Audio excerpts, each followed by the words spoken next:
Graduation level पर दो, group B की भी वैकेंसी ग्रुप ग्रेजुएशन लेवल पर होती है और ग्रुप ए की भी वैकेंसी होती है। पहले हम ग्रुप बी में जान लेते हैं, फिर हम चलते हैं ग्रुप ए में। ग्रुप बी में कौन सी होती है? आरआरबी एनटीपीसी की ग्रेजुएट लेवल पे भी रहती है। स्टेशन मास्टर बन जाते हैं, इससे सीधा आप स्टेशन मास्टर बनेंगे और सीनियर क्लर्क बन जाते हैं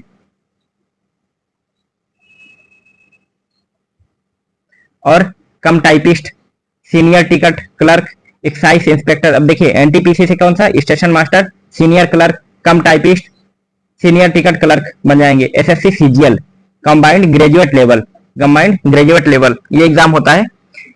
ये ऑफिसर डायरेक्ट आपको ग्रुप बी का ऑफिसर बनाती है इसमें। एक्साइज इंस्पेक्टर, फूड इंस्पेक्टर बन जाएंगे, इनकम टैक्स ऑफिसर बन जाएंगे। और ये बैंकिंग वाला जो होता है आईबीपीएस, आरबीआई और एसबीआई, ये सब क्या करेंगे?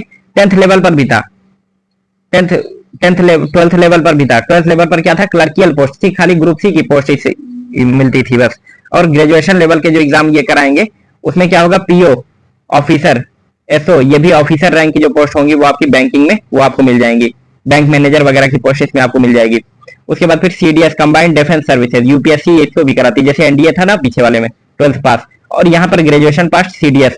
अब ये सेम चीज है वही, बस थोड़ा सा ये ग्रेजुएट पास होने के बाद आपका वो एज थोड़ी सी बढ़ जाएगी और एज भी बहुत लिमिटेड मांगते हैं। 16.5 से 19.5 साल आपका एनडीए में मांगते हैं और 19.5 से 25, 19.5 से 23 तक मांगते हैं। 22.5 से 22.5 या 23.5 ऐसा कुछ मांगते हैं सीडीएस में, ठीक है। तो इससे भी आपका डायरेक्ट ऑफिसर की पोस्ट मिलती है, बहुत शानदार पोस्ट होती है ये सब। ऑफिसर की पोस्ट कहाँ? इंडियन नेवी, आर्मी, एयरफोर्स में ऑफिसर की पोस्ट मिलती है। सीआईएसएफ जितने भी सिक्योरिटी फोर्सेज है उसमें मिलती है, सीडीएस और एनडीए से। डिफेंस ऑफिसर सीधा बनते हैं सीडीएस से आप। और यूपीएसआई या सीपीओएसआई, तो ये एसआई बनते हैं, सीएसआई बन जाते हैं इससे। और सीटेट ये टीचर वगैरह का एग्जाम होता है। और यूपी टेट स्टेट का होता है, ये सेंट्रल टीचर एलिजिबिलिटी टेस्ट। और यूपी, एमपी, बिहार ये लग जाएगा, ठीक है। टेट टीचर एलिजिबिलिटी टेस्ट, तो इससे क्या होता है? आपका टीचर की पोस्ट जो निकलती है वो आपको मिलती है। और स्टेट के जो स्टेट पीएससी जो होती है, यूपीएससी, यूपीपीएससी, एमपीपीएससी, बीपीएससी जो होती है वो सब क्या कराएंगे? वो कराएंगे आपका एसडीएम के पोस्ट पे। तहसीलदार, नायब तहसीलदार, एसडीएम पीसीएस से बनेंगे।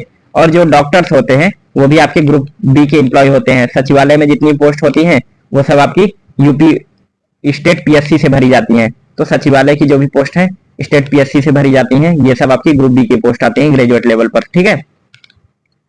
चलिए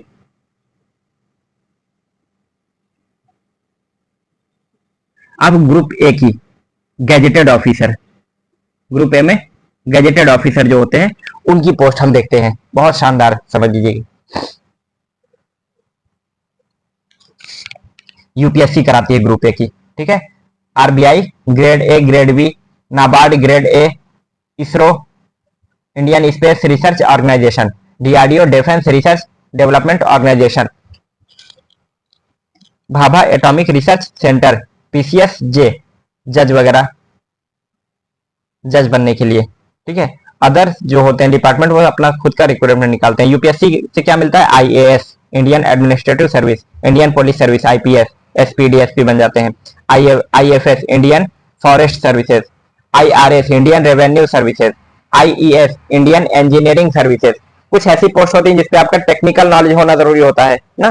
तो यूपीएससी जो कराती है सिविल सर्विसेज में, आईईएस वो लोग भर सकते हैं जो ग्रेजुएशन में आपका इंजीनियरिंग किए हुए हैं, बीटेक किए हुए हैं। एक चीज मैं यहां पर आपको बताता चलूं कि ये जो आपका आईटीआई होता है ना, आईटीआई ये 10th इक्विवेलेंट होता है। या तो आप आईटीआई कर लेंगे तो आपको 10वीं पास मान लिया जाएगा, ठीक है, आपने 10वीं नहीं करी तो। और 10वीं के बाद अगर आपने डिप्लोमा कर लिया, तो ये आपका डिप्लोमा जो है वो 12th के इक्विवेलेंट माना जाता है, 12th के बराबर माना जाता है। 10 पढ़ लिया, उसके बाद 10वीं के बाद आपने कोई डिप्लोमा कर लिया तो आपका 12वीं, ये डिप्लोमा भी मिल गया, आपको 12वीं की भी डिग्री मिल जाती है कि आप 12वीं पास हैं, ये भी मान लिया जाता है। और या तो आदमी ग्रेजुएशन करे, या तो ग्रेजुएशन ना करके इंटर के बाद ही वो अगर एमबीबीएस कर ले, एमबीबीएस, या फिर बीई बैचलर इन इंजीनियरिंग या बीटेक कर लेता है, बीटेक कर लेता है तो भी उसको ग्रेजुएट मान लिया जाता है। ग्रेजुएशन के बराबर होते हैं ये आपके, ठीक है। डिप्लोमा आपका 12th के बराबर, आईटीआई आपका 10th के बराबर, और एमबीबीएस, बीई, बीटेक ये सब आपका ग्रेजुएशन के बराबर होते हैं। तो एमबीबीएस से आपका डॉक्टर की भी डिग्री मिल जाती है और आप ग्रेजुएट भी हो जाते हैं, और बीटेक से आपका इंजीनियरिंग की डिग्री मिल जाती है और साथ में आप ग्रेजुएट भी हो जाते हैं, ठीक है। इसलिए लोग 12th के बाद कोशिश करते हैं बीटेक करने की, एमबीबीएस करने की। टाइम ज्यादा लगता है, ठीक है। डिप्लोमा में 3 साल लगता है, जबकि इंटर में 2 ही साल हो जाएगा, 11 12, और बीटेक में 4 साल लग जाते हैं, जबकि ग्रेजुएशन 3 ही साल में हो जाता है। लेकिन आपको इंजीनियरिंग भी तो मिल जा रही है साथ में, ठीक है। चलिए आगे बढ़ते हैं हम लोग। यूपीएससी, आईएएस, ग्रुप ए की सारी जॉब है ये। IAS, IPS, Indian administrative service, DM वगैरह बनते हैं, सेक्रेटरी बन जाते हैं, मिनिस्ट्री में सारी जो पोस्ट होती हैं, मिनिस्ट्री संभालने का काम मिल जाता है। आईपीएस, इंडियन पुलिस सर्विस ना, तो एसपी वगैरह बन जाते हैं इससे। और आईएफएस, इंडियन फॉरेस्ट सर्विसेज, पूरे जितने भी वन विभाग है पूरे का आप रिस्पॉन्सिबल हो जाते हैं। इंडियन रेवेन्यू सर्विसेज, जो फाइनेंस पैसा इधर उधर हो रहा है उसका पूरा लेखा जोखा उसका सब कुछ आपके हाथ में होता है, ठीक है। इंडियन इंजीनियरिंग सर्विसेज, जैसे आपकी जो टेक्निकल पोस्ट होती है किसी भी डिपार्टमेंट में, उसके लिए आपको ग्रेजुएशन में कम से कम आपको बीटेक होना चाहिए, तब आपको ये पोस्ट मिल जाएगी। कोई ग्रेजुएशन में बीए किया हुआ है तो ये सब पोस्ट उसको मिल सकती है, लेकिन ये पोस्ट उसको मिलेगी जो खाली बीटेक किया हुआ हो, जो कम से कम बीटेक किया हुआ हो, ठीक है। और ये पीसीएस जे से क्या होता है, जज बनते हैं, ठीक है। High court, district court, supreme court के जज बनते हैं। और अदर जो डिपार्टमेंट्स हैं वो खुद का अपना निकालते हैं, रिक्रूटमेंट खुद कराते हैं, ठीक है।